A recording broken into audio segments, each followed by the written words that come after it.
तो आज हमारा जो विषय है वो है ब्रह्मांड क्या है और यह कैसे बना।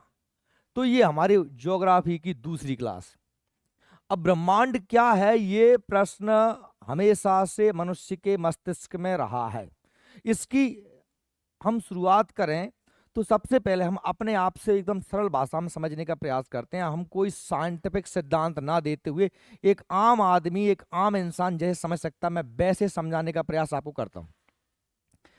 मैं और आप, हम जब भी इस ब्रह्मांड को, इस पृथ्वी को देखते हैं, पृथ्वी को देख करके हम जैसे ही यहां से ऊपर की ओर देखते हैं तो एक आम मनुष्य जिसमें भी चेतना है वो जरूर आश्चर्यचकित होता तो होगा कि भाई इस ब्रह्मांड में हमको चांद, तारे, अंतरिक्ष में सब कुछ दिखाई दे रहे हैं। आखिर ये सब घूम रहे हैं, ये कैसे लटके हुए हैं, क्यों सूरज उगता है, क्यों डूबता है, तारे क्यों दिखते हैं। ये एक सामान्य मनुष्य के लिए सदैव कौतूहल का और आश्चर्य का विषय तो रहा है।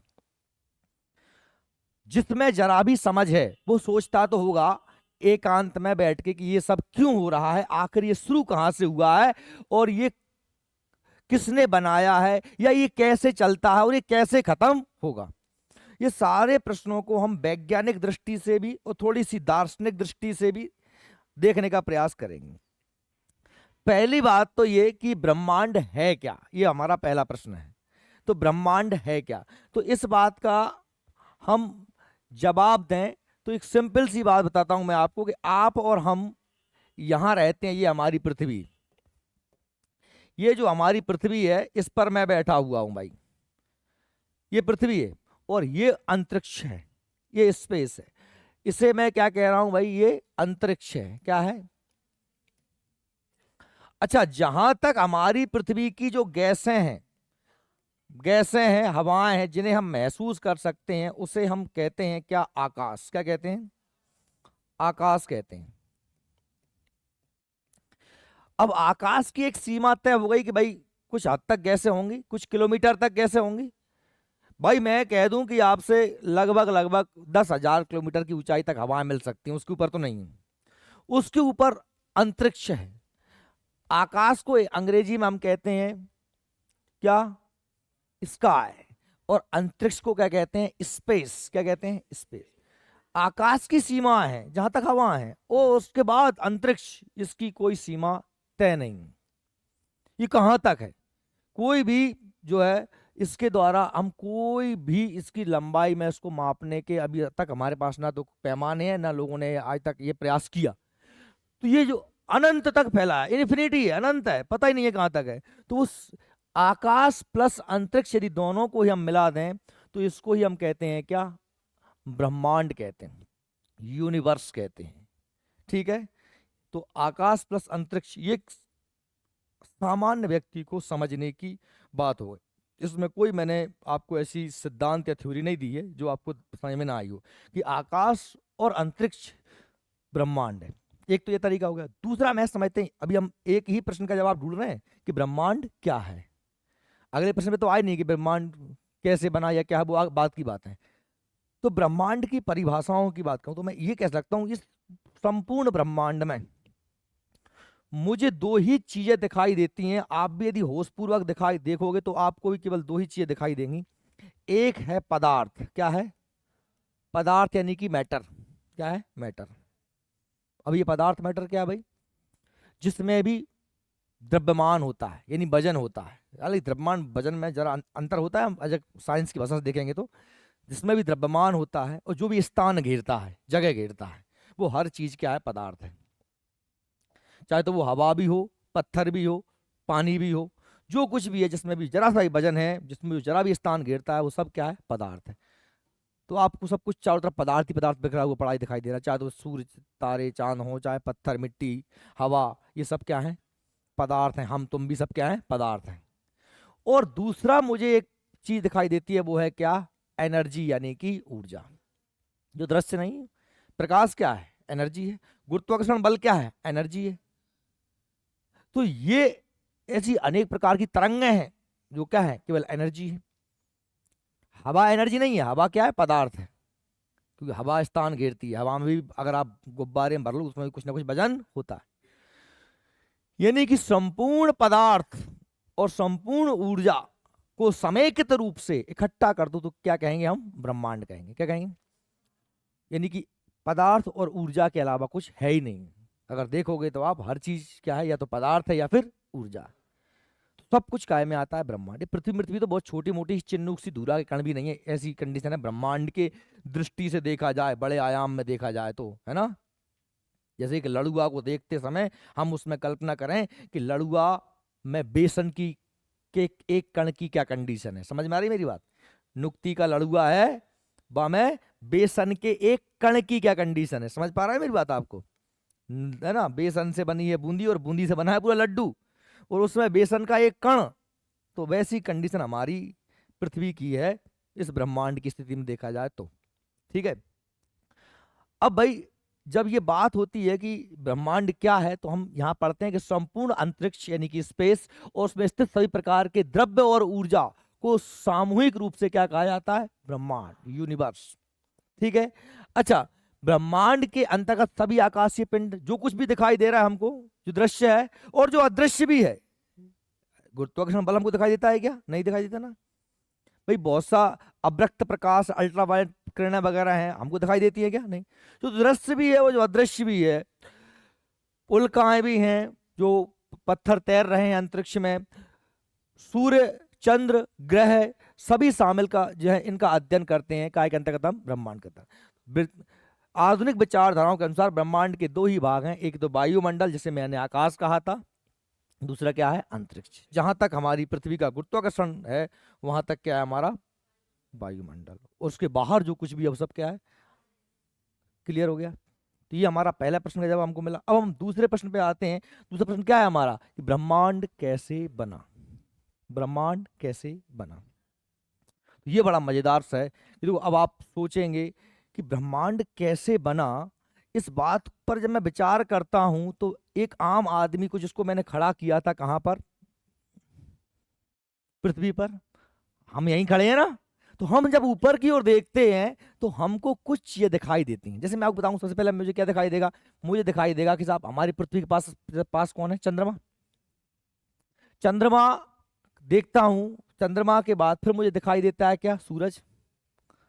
बिल्कुल आम लेवल पे बात कर रहा हूं मैं, कोई आप समझ सकते हो, आप सबको दिखाई दे रहा है। देखो, चंद्रमा पास, उसके बाद पास क्या है? सूरज। ये तो होगा चमकीली वस्तुएं जो हमको दिखाई दे रही हैं।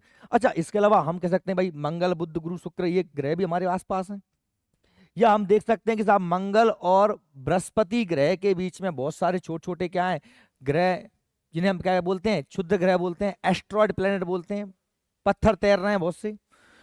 हम अगर इन सबसे बाहर जाते हैं, इन सबसे बाहर जाते हैं, हमारे सौर मंडल में सभी ग्रह आप देखते हैं तो बाद में एक बड़ा सा घेरा आता है, इसे बोलते हैं काइपर घेरा। क्या बोलते हैं? समझ रहा है मेरी बात? काइपर घेरा क्या है? कि हमारा सूरज, उसके आसपास परिक्रमा करने वाले 8 ही ग्रह, जहां तक उसका गुरुत्वाकर्षण बल लग रहा है किसका? सूर्य का। और उसके बाहर, अब सूर्य के गुरुत्वाकर्षण के बाहर वो भी एक बाउंड्री है, उसे क्या बोलते हैं? Kuiper belt. क्या बोलते हैं? उससे बाहर मैं और देखता हूं तो मैं देखता हूं कि साहब हमारी आकाश गंगा आ जाती है। आकाश गंगा का विस्तार तो बहुत बड़ा। हमारी पृथ्वी जो है, हमारी पृथ्वी या हमारा सूर्य या उसके सभी ग्रह, जिसे हम क्या कहते हैं? सौर मंडल कहते हैं।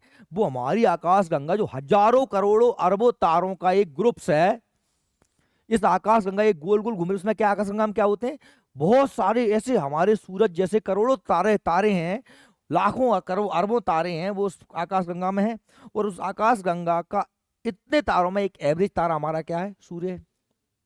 तो सूर्य की हम परिक्रमा कर रहे हैं सभी ग्रह। तो जो सूर्य है ये हमारे आकाश गंगा के बाहरी छोर पर है।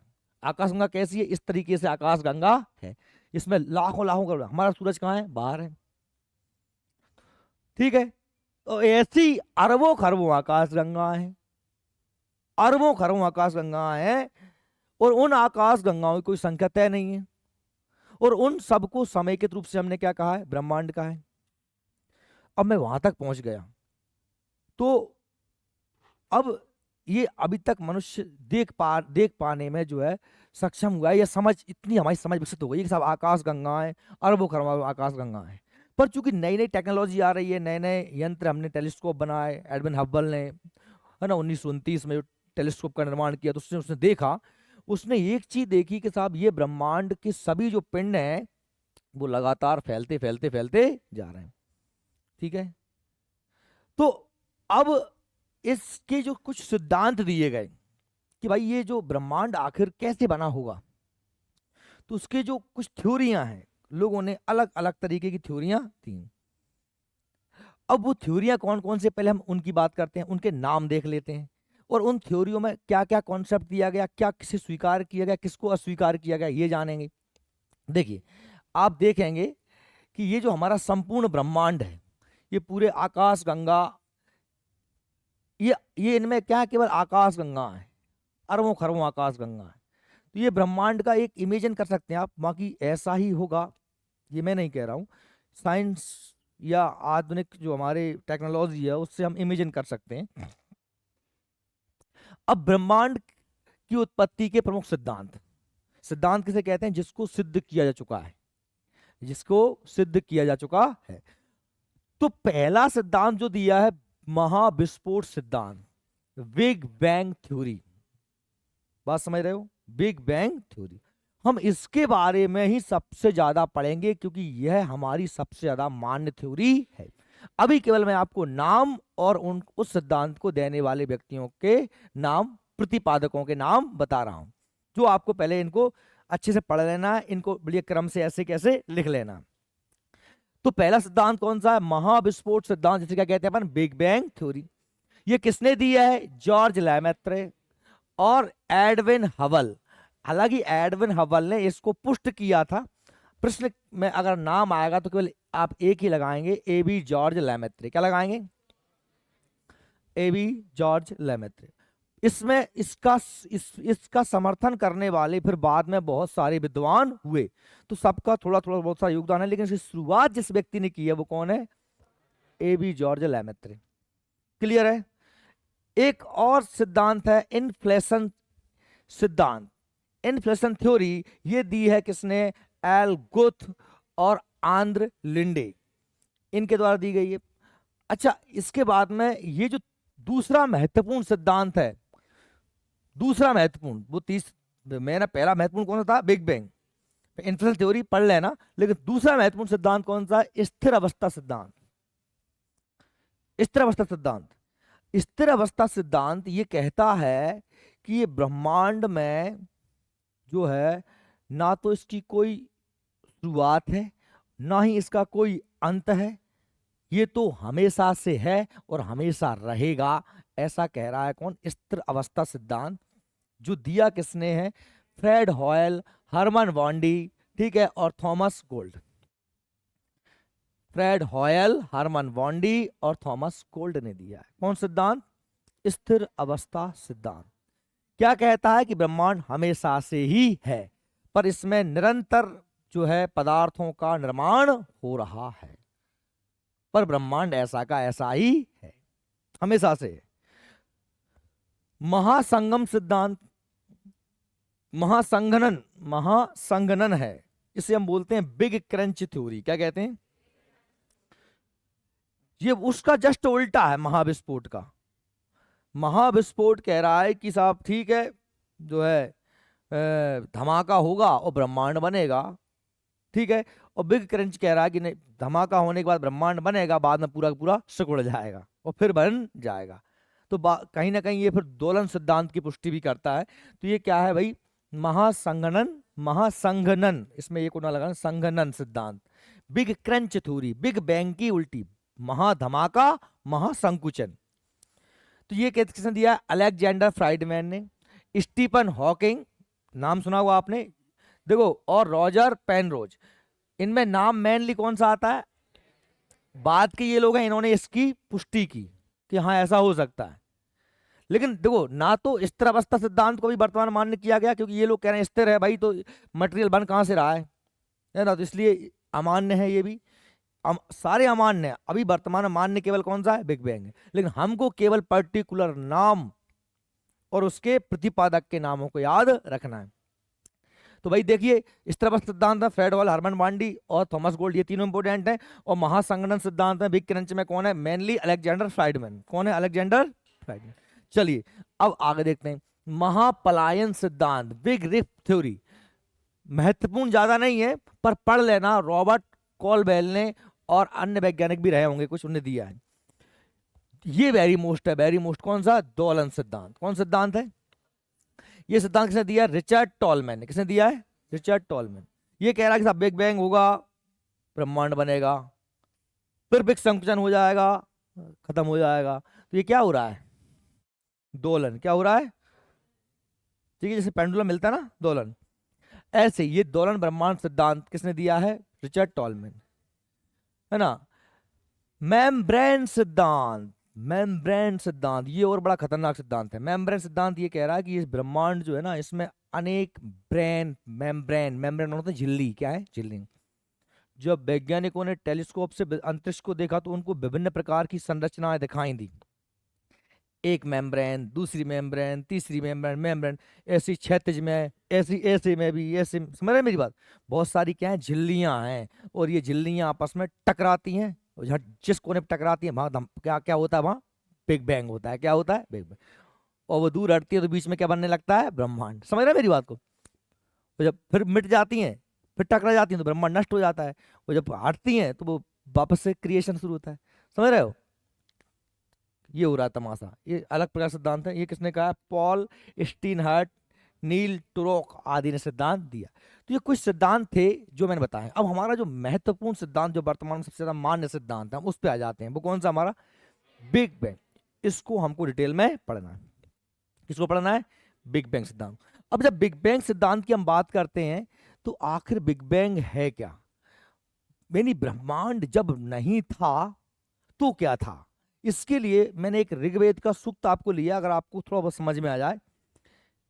सृष्टि से पहले सत नहीं था, असत भी नहीं, न सत था न असत था, अंतरिक्ष भी नहीं, आकाश भी नहीं, छिपा था क्या कहां, किसने देखा था, उस पल तो अगम अटल, जल भी कहां था।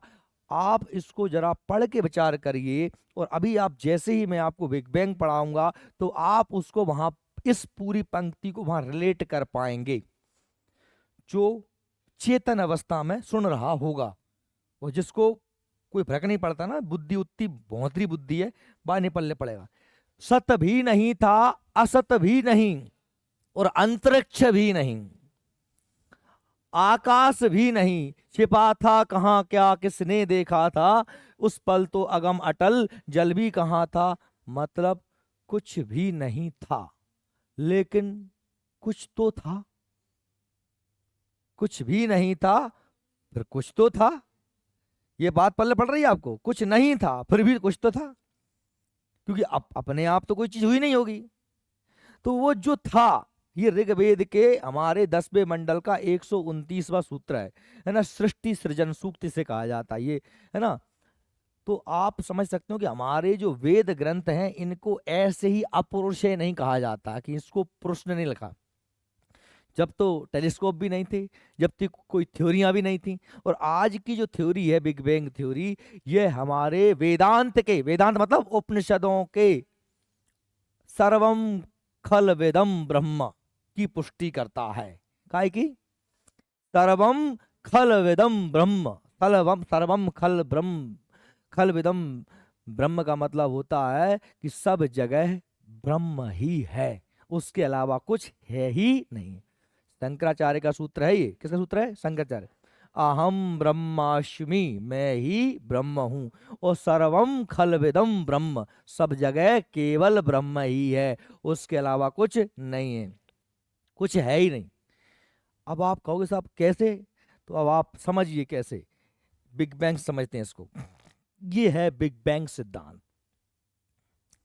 आज मैं यहां हूं, दिख रहे हैं हम सब लोग खड़े हैं, ये आज हम यहां हैं, ठीक है। और बिग बैंग ऐसा कहता है, महाविस्फोट सिद्धांत, जॉर्ज लेमेत्रे ने ऐसा कहा कि भाई आज जब हम यहां हैं तो हमने देखा कि ये हमारा ब्रह्मांड जो है अनंत दिशाओं में फैला हुआ है, और हमने कुछ चीजों से ये जाना कि ये ब्रह्मांड लगातार फैलता फैलता फैलता जा रहा है। ठीक है, ये बात समझ में आ गई।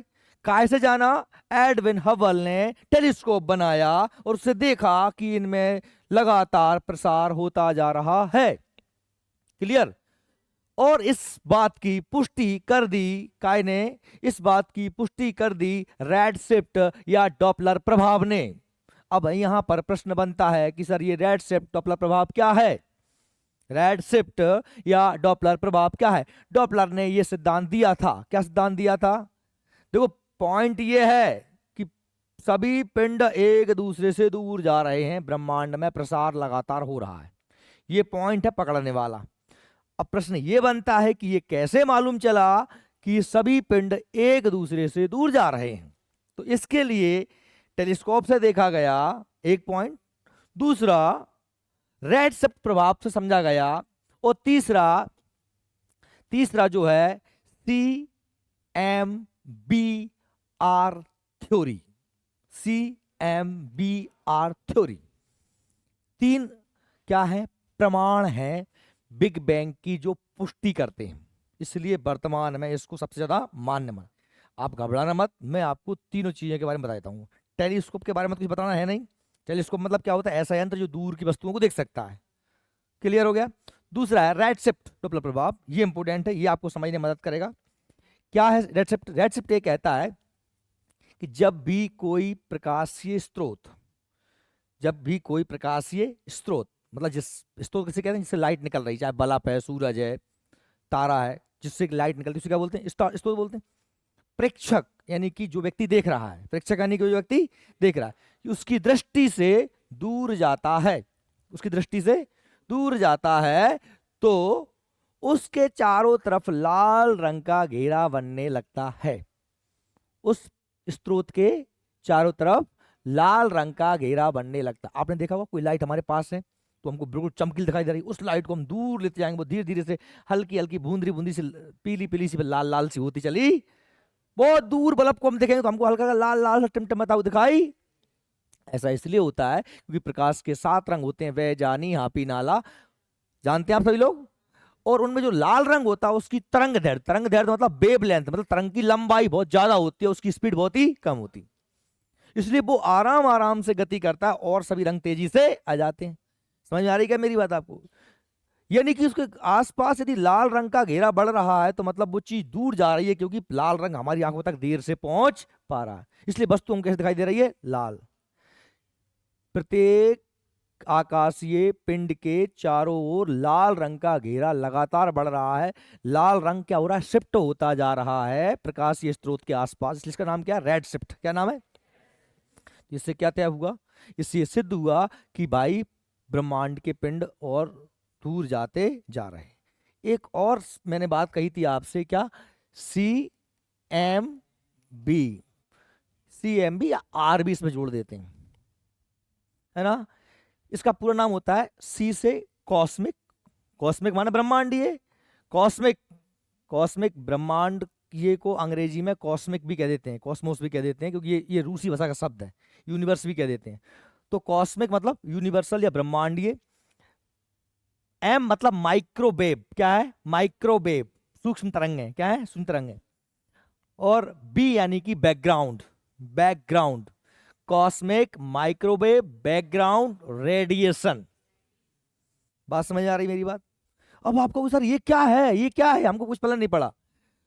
ये वो चीज है कि जब पहली बार नाभिकीय संलयन हुआ होगा, नाभिकीय संलयन समझते हो ना? हाइड्रोजन गैस से मिलकर क्या बनी होगी? हीलियम। तो उस समय लाइट बनी होगी। क्या बनी होगी? प्रकाश बना होगा।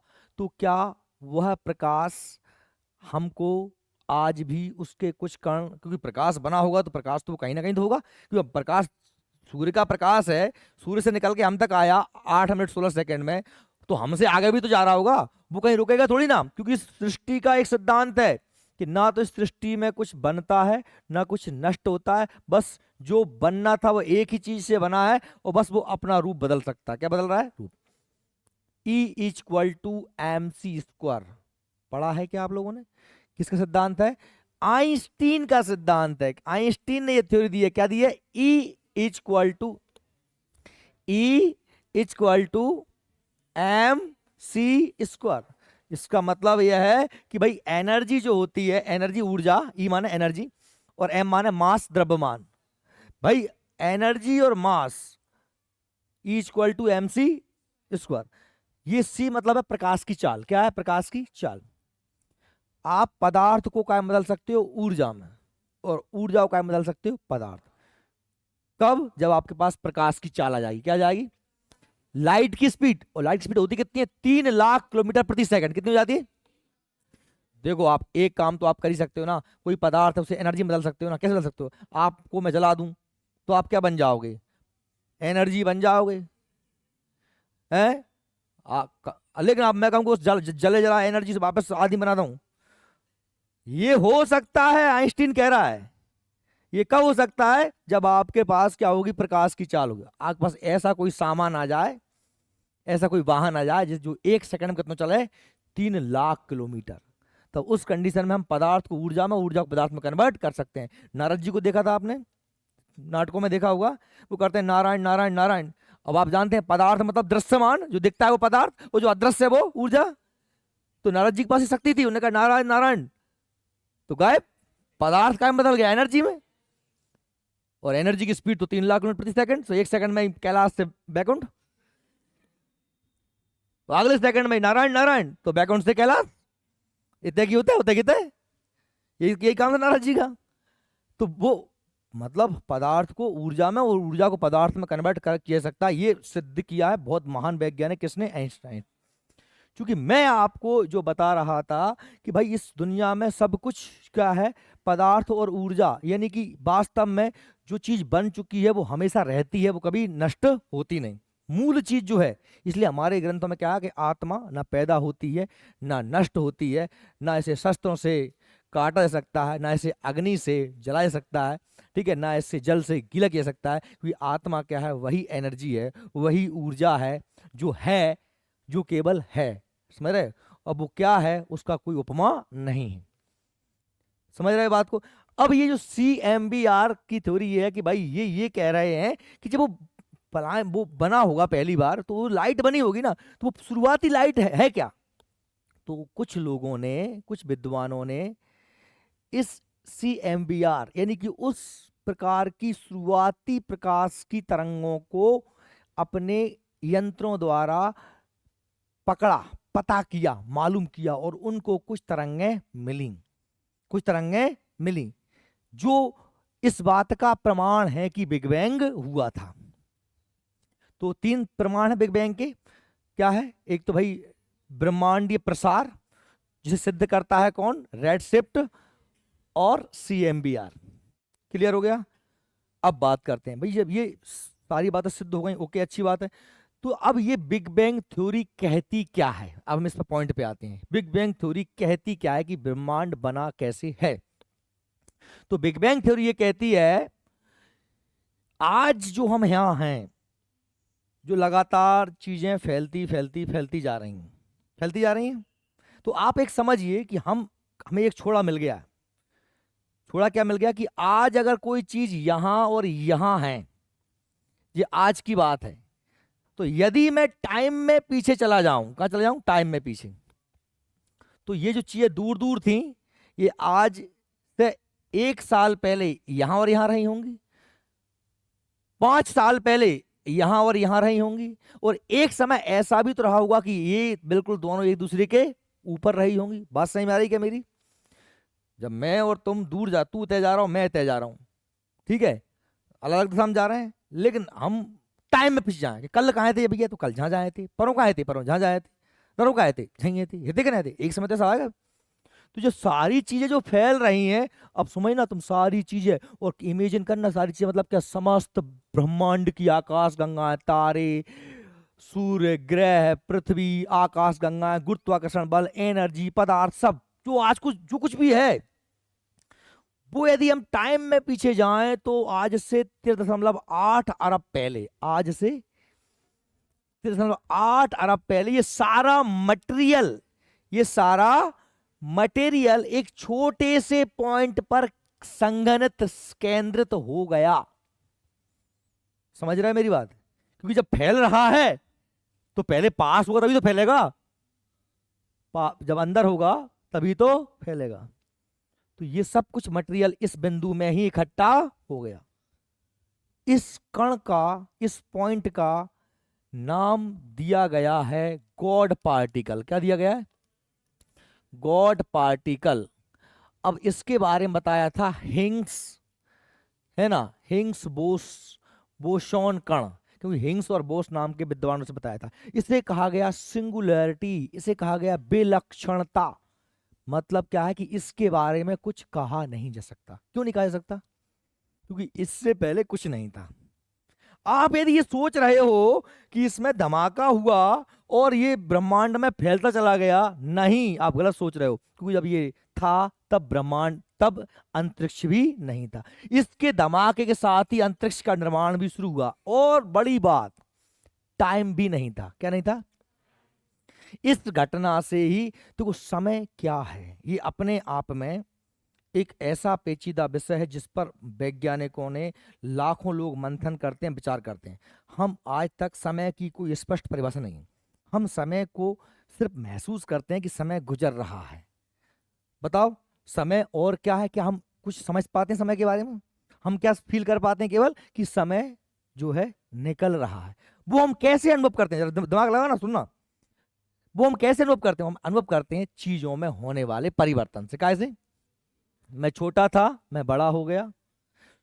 सूरज उगा था तो सुबह थी, ऊपर आ गया तो दोपहर हो गई, डूब गया तो शाम हो गई। ये समय गुजर गया। मतलब ये जो सूरज की स्थिति में परिवर्तन हुआ, मेरी स्थिति में परिवर्तन हुआ, तो ब्रह्मा यहां जब कुछ भी नहीं था तो समय भी नहीं था। जब धमाका हुआ तो इसमें कुछ चेंज हुआ, चेंज हुआ तो ऊर्जा बनी, कुछ कण बने, तो कुछ यहीं से क्या बना? इस धमाके के साथ ही टाइम शुरू होता है। इससे पहले क्या नहीं है? टाइम भी नहीं है। क्या नहीं है? और इससे पहले अंतरिक्ष भी नहीं है। अब इस जब तक दो चीजें कोई होंगी नहीं तो तुलना तुम कर नहीं सकते। समझ रहे मेरी बात? और उसको तुम, वो क्या है, उससे तुम कुछ कह नहीं सकते।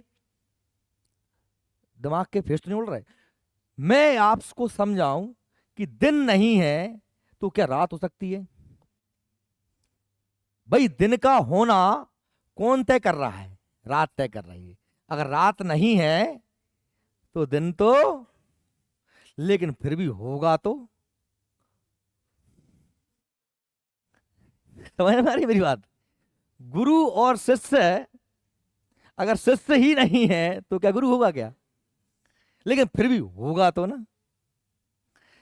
सत्य और असत्य, अमीर और गरीब, बाप और बेटा, कुछ भी मान लो दो, अगर हम द्वैत में आते हैं, ये हमारा अद्वैत सिद्धांत है, ये हमारा वेदांत कहता है। कौन कहता है? और वेदांत तक तो ये इनके बाप नहीं पहुंच पाया अभी तक, ये जहीं अटके हैं 3,80,000 के आसपास। ये जो CMBR है ना, वो 3,80,000 साल पहले बनी थी। बास पहले का बहुत पता ही नहीं है। बास पहले लाइट भी नहीं थी ना, उस समय प्रकाश भी नहीं था। क्योंकि जब अंधकार नहीं होगा तो प्रकाश होगा कहां से? समझ में आ रही मेरी बात? प्रकाश का, प्रकाश मतलब क्या? अच्छा, अंधकार नहीं है तो क्या प्रकाश हो सकता है क्या? तुम समझना मेरी बात, तुम्हारी अगर बुद्धि चल रही हो तो। क्या अंधकार का अस्तित्व बिना प्रकाश के, या प्रकाश का अस्तित्व बिना अंधकार के हो सकता है क्या? जैसे दिन और रात समझना, ऐसी प्रकाश भी नहीं है और अंधकार भी नहीं है ना? न मन न बुद्धि, समझ रहे हो, न चेतना। शिवोहम शिवोहम, जो है वो हूं। ये पता पढ़ा रहा हूं मैं तुम्हें भूगोल।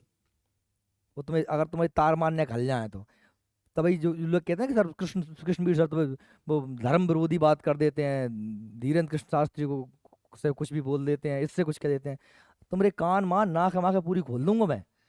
मेरे मेरी बात है, तुम्हें तरंगे छूट जाएंगी भीतर से। अब बात यह है कि तुम सुनना नहीं चाहते। तुमने सोच लिया कि नहीं गौड़ महाराज, मेरो पर्चा, मेरी किस्मत। अरे तू पागल है यार, वो कितना की बात कर रहा है यार, तू देख तो सही है वो क्या रहा है। इतनी चेतना तो ये ईश्वरीय कृपा है कि हम इतने जागृत हैं, और आप में से जागृत नहीं है वो अच्छा है कि हम चर्चा कर रहे हैं और आप जागृत होने का प्रयास कर रहे हैं। वो किसी को आलस आ रहा है, किसी की बुद्धि, फिर मैंने क्या कहा, बुद्धि भौंतरी है, भौंतरी समझ देना। जो नहीं समझ पा रहा है कि जब अंधकार नहीं होगा तो प्रकाश भी तो नहीं होगा, तो कुछ भी नहीं होगा ना यहाँ पर। लेकिन क्या कुछ भी नहीं होगा तो जो नहीं होगा वही तो होगा। ये बात सही में आ रही है? वो होगा तो सही ना कुछ, तभी तो धमाका हुआ है, नहीं होता ही कहां से। अगर कुछ भी नहीं होता तो हम सब तुम क्यों होते? और कौन पढ़ रहा होता और कौन पढ़ा रहा होता? ना पढ़ने वाला अलग है ना पढ़ाने वाला अलग है तो सब एक ही माया, क्योंकि वो एक ही चीज थी, हम सब उसी से बने। तो अब ये यहाँ पे आ गया कि सर्वम खल विदम ब्रह्म, सिद्ध हुआ या नहीं हुआ? सर्वम खल विदम ब्रह्म, क्योंकि सब यहीं से तो बना है, सब ब्रह्म की ही तो माया है। इसको ब्रह्म मान लो, इस धमाके को, विलक्षणता को, इस तक अभी तक कोई पहुंच नहीं पाया, इस तक मतलब इस तक नहीं पहुंच पाए, अभी हम यहीं पर अटके हुए हैं। यहां तक के सबूत मिले हैं हमको, यहां से पहले कुछ नहीं कहा सकता, क्योंकि भाई जब यहां से पहले चलते हैं ना तो फिजिक्स के नियम फेल हो जाते हैं। प्लैंक युग बोला जाता है, प्लैंक युग। प्लैंक युग मतलब होता है कि अधिकतम लंबाई और न्यूनतम लंबाई 10⁻⁻35, 10⁻⁻35 और 10⁻25, 10 में 25 जीरो और लगा दो, इतने मीटर कोई व्यक्ति किसी चीज की लंबाई हो सकती है हाईएस्ट इस दुनिया में, फिजिक्स के द्वारा नापी सकती है। और -10⁻35 ये हो सकती है न्यूनतम लंबाई, मतलब 10 में सेकंड का, मीटर का, मीटर, 1 मीटर में 10 में 35 जीरो लगा के भाग दो। समझ में आ रही मेरी बात है? एक रखो ऊपर और जहां लिखो ये 35 जीरो और फिर भाग दो जहां में, और फिर वो हिस्सा आएगा, वो प्लैंक प्लैंक लेंथ है। वो क्या है? Planck length. और ये Planck time 10⁻45 -45 Planck time second का। 1 सेकंड में 10 में 45 जीरो लगा के फिर भाग दो तो वो सेकंड का इतना छोटा छोटा छोटा टाइम, छोटा, यानी इतने कम समय में होने वाली घटना थी ये, यहां से यहां तक शुरुआत में जो धमाका हुआ था। अब उस धमाके से ही बिग बैंग बना। अब सुनो, तो हमने क्या कहा कि आज जब हम यहां हैं तो जब हम इतने समय में पीछे जाते हैं तो हम पाते हैं कि आज से 13.8 साल पहले क्या हो गया था। सभी पदार्थ और सभी ऊर्जा, संकुचित रूप से कह दिया मैंने, अब आप इसको इमेजिन कर लेना, कर पाओ तो। सभी पदार्थ, कोई मानो खेल नहीं हो रहा, दार बाट नहीं मर रहा, आठ नहीं मर रहा, समस्त पदार्थ, समस्त ऊर्जा। तो और मुंह में अगर मिसील दूं ना, तो और मुंह में मिसील दूं ना तो सूद बैठ जाएगी। जहां जहां समस्त सूर्यों की और उनकी बात करें, सब कुछ एक बिंदु मात्र पर संगनित है। तो आप इसकी डेंसिटी का अनुमान लगा सकते हैं? क्या आप इसके डेंसिटी समझ रहे हो, घनत्व कितना ठोस होगा? क्या आप इसकी विलक्षणता का, इसकी जो है डेंसिटी या इसकी टेम्परेचर का कुछ कल्पना हो सकती है क्या? अनंत है, कहा नहीं सकता।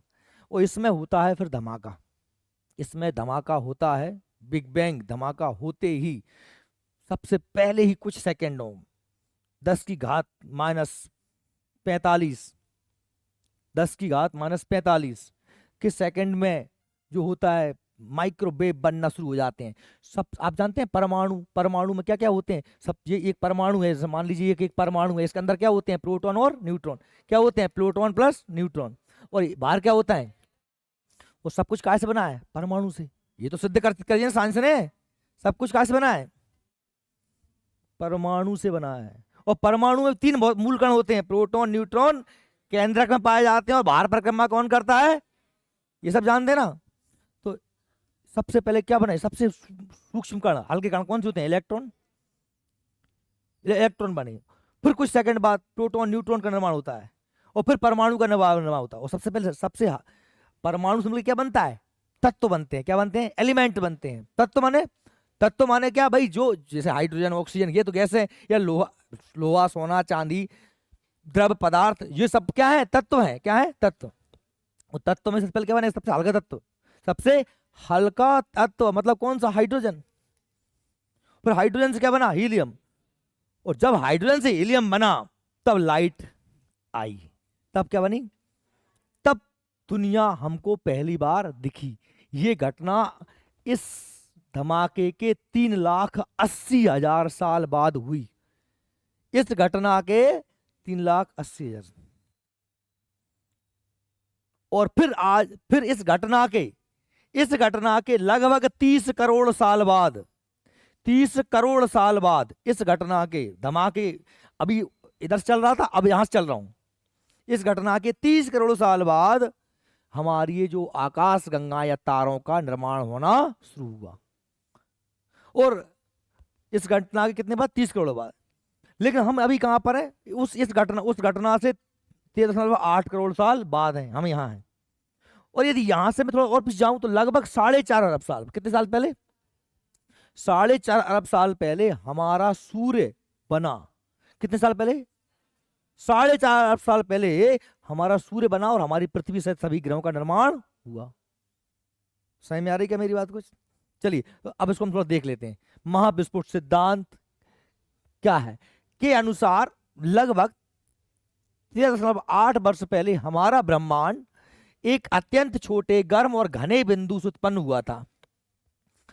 इस बिंदु में संपूर्ण ब्रह्मांड की समस्त ऊर्जा और पदार्थ संकुचित थे। फिर एक महाविस्फोट जिसे बिग बैंग के परिणाम स्वरूप यह बिंदु तेजी से फैलने लगा, जिससे समय, अंतरिक्ष और पदार्थ की उत्पत्ति हुई। समझ रहे हो? समय बता दीजिए कौन सा मैंने? अंतरिक्ष, पदार्थ की उत्पत्ति हुई। ठीक है। महाविस्फोट सिद्धांत क्या है? महाविस्फोट सिद्धांत के अनुसार ब्रह्मांड की शुरुआत एक अत्यंत छोटे, गर्म और घने बिंदु से हुई, जिसे क्या नाम दिया गया? विलक्षणता, सिंगुलरिटी, हिग्स बोसोन कण, गॉड पार्टिकल, भगवान का कण, जिसे पता ही नहीं किसने बनाया। इस बिंदु में समस्त ऊर्जा पदार्थ संकुचित थे और यह विस्फोट के परिणाम स्वरूप एक बिंदु तेजी से फैलने लगा, जिसे समय, अंतरिक्ष और पदार्थ की उत्पत्ति हुई। ठीक है। महाविस्फोट के प्रमुख प्रमाण क्या हैं कि हम कैसे माने कि महाविस्फोट हुआ? ब्रह्मांड का विस्तार पहला प्रमाण है। ये क्या शिफ्ट किया सकता है? रेड शिफ्ट से। एडविन हब्बल ने क्या बनाया था? 1929 में क्या बनाया था? टेलीस्कोप।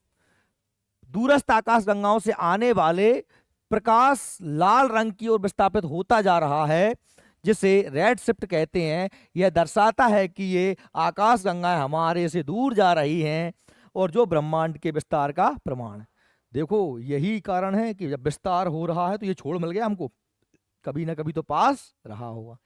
और इसे भी क्या कहते हैं अपन? डॉपलर प्रभाव। क्या कहते हैं? डॉपलर प्रभाव। ठीक है, ये याद रखना, रेड शिफ्ट या डॉपलर प्रभाव। ओके, अब देखें आप आगे। कॉस्मिक माइक्रोवेव बैकग्राउंड, CMB, इसमें R जोड़ दोगे तो रेडिएशन हो, क्या हो जाएगा? रेडिएशन। रेडिएशन माना विकिरण, क्या हो जाएगा? विकिरण। तो ये वो सबसे पुराना प्रकाश है जो पहली बार बना था। इसके मिलने से जो है हमारा बिग बैंग का जो सब सिद्धांतों में बहुत ज्यादा प्रबल हो गया।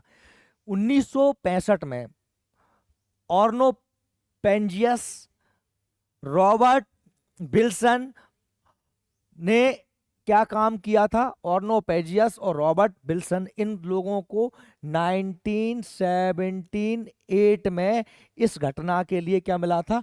नोबेल पुरस्कार। क्या मिला था? तो CMB की खोज करने के लिए पेंजियास और विल्सन को क्या मिला था? नोबेल पुरस्कार। CMBR का फुल फॉर्म एग्जाम पूछ जाता है, कॉस्मिक माइक्रोवेव बैकग्राउंड। रेडिएशन आ जाए तो CMBR और जुड़ जाता है, रेडिएशन मतलब विकिरण। विल्सन के एक समान माइक्रोवेव विकिरण की खोज की जो पूरे ब्रह्मांड में फैला हुआ है। यह विकिरण प्रारंभिक ब्रह्मांड की गर्म अवस्था का अवशेष है। समझ रहे हो? प्रारंभिक ब्रह्मांड, जो शुरुआत का ब्रह्मांड था, जब पहली बार क्या हुआ था? संलयन, उससे जो कहने के लिए थी किरणें। जब ब्रह्मांड पहली बार क्या हुआ था? दृश्यमान। पहली बार प्रकाश आया था तो ब्रह्मांड दिखा था।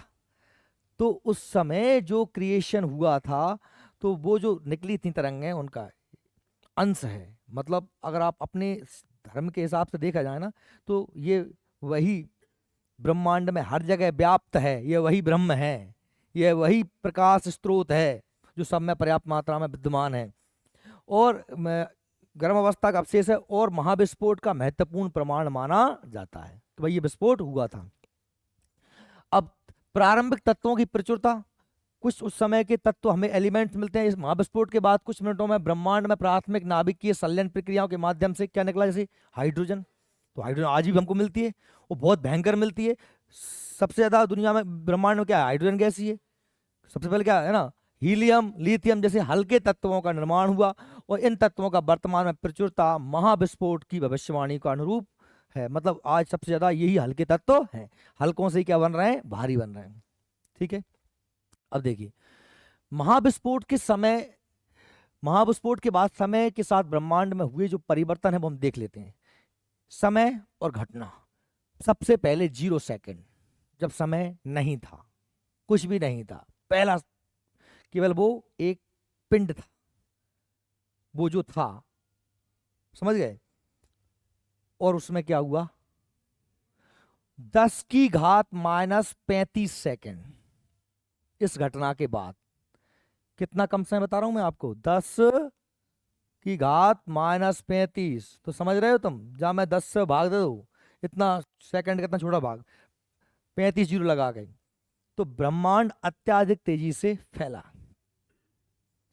धमाका हुआ और बिखराव है, कुछ भी नहीं है, न दिन है, न रात है, न प्रकाश है, न लाइट है, न कुछ नहीं है, बस धमाका हुआ है और जो है वो फैला है। 10⁻32, 35 से बड़ा क्या होगा, 32। माइनस में चल रहे हैं ना, क्या हो रहा है माइनस में, माइनस में छोटा होता है वो बड़ा होता जाता है। ठीक है, माइनस में ना, तो मूलभूत कण, मूलभूत कण मतलब बेसिक कण, जैसे क्वार्क, इलेक्ट्रॉन, खासतौर पर हम याद करें इलेक्ट्रॉन क्या बनना, इस धमाके के 10⁻32 सेकंड में। अच्छा अब मेरी बात सुनो, 10⁻35 सेकंड पे ही हम क्यों आए, क्योंकि इससे पहले को तुम पढ़ नहीं सकते, इससे पहले को तुम समझ नहीं सकते, क्योंकि ये कहलाता है प्लांक युग। क्या कहलाता है, प्लांक युग। समझ रहे हैं मेरी बात, प्लांक युग। यहाँ फिजिक्स के नियम फेल हो जाते हैं। जैसे फिजिक्स मतलब मैं चीज यहां से छोड़ूं नीचे चली जाए, नहीं होगा, वहां कुछ नहीं होता, वहां जो मैं देख रहा हूं वो है क्या ये पता नहीं है, मतलब वहां फिजिक्स का कोई नियम लागू नहीं होता। इसलिए उसके बाद की बात कर रहे हैं। तो भाई ब्रह्मांड में विस्तार हुआ, फिर 10⁻32 सेकंड पे मूलभूत कण बने क्या, इलेक्ट्रॉन। इस घटना के 10⁻32 सेकंड बाद, और इस घटना के 1 सेकंड बाद न्यूट्रॉन और प्रोटॉन बने। क्या बने, न्यूट्रॉन प्रोटॉन से तुम जानते हो क्या बनेगा, नाभिक, परमाणु का नाभिक, केंद्र बनेगा परमाणु का।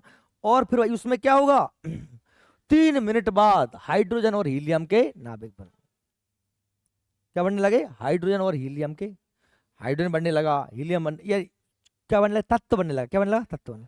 और 3,80,000 वर्ष बाद इस घटना के, फिर तो कितना समय हो गया, 3 मिनट तक ये घटना घटी, उसके बाद फिर 3,80,000 साल बाद पहले परमाणु बने और प्रकाश स्वतंत्र हुआ। इसी को हम क्या कहते हैं, तुम समझ पा रहे हो कि केवल यहीं तक पहुंचा है, अभी तक हमने जो अनुमान लिया है हम यहां तक पहुंचे हैं, लेकिन वहां इसके बाद जाने की गुंजाइश है भी नहीं है और कुछ नहीं कर सकते हो। और फिर इस घटना के 10 से लेकर 100 करोड़ वर्ष बाद क्या हुआ, पहली आकाशगंगाएं और तारे बने। और आज हम कहां पर हैं,